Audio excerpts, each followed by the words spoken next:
We've received questions from you about why there are so many COVID-19 cases in our schools, but none have been labeled outbreaks. THV 11's Ashley Godwin finds out the answer, plus how one of our largest school districts is working to make sure students and staff stay safe.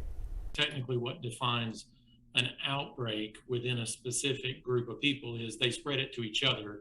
They didn't get it from somewhere else. The Arkansas Department of Health's latest COVID numbers for schools shows there are more than 1,800 active cases. There have been more than 3,000 total cases since the start of school.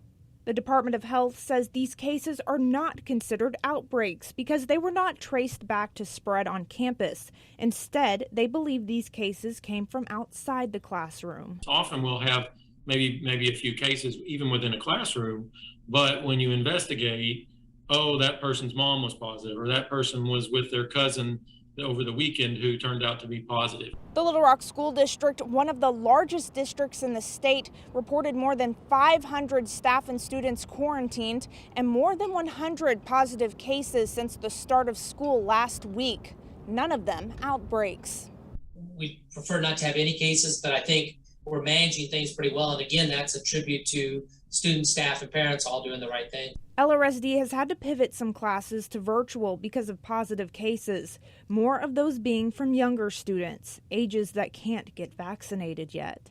We're finding that we're having a higher rate of positive cases amongst the students that are in our elementary and our pre-K, more so than secondary. LRSD implemented a mask mandate after a federal judge blocked the statewide ban earlier this month, which the superintendent says has helped tremendously. ADE guidelines state that students who had close contact with a positive case do not have to quarantine as long as they have no symptoms and both were wearing masks. If we didn't have that, we would be quarantining huge number of people. In Little Rock, Ashley Godwin, THV 11 News. As of today, the Little Rock School District has reported 68 more people in quarantine and 12 more positive cases.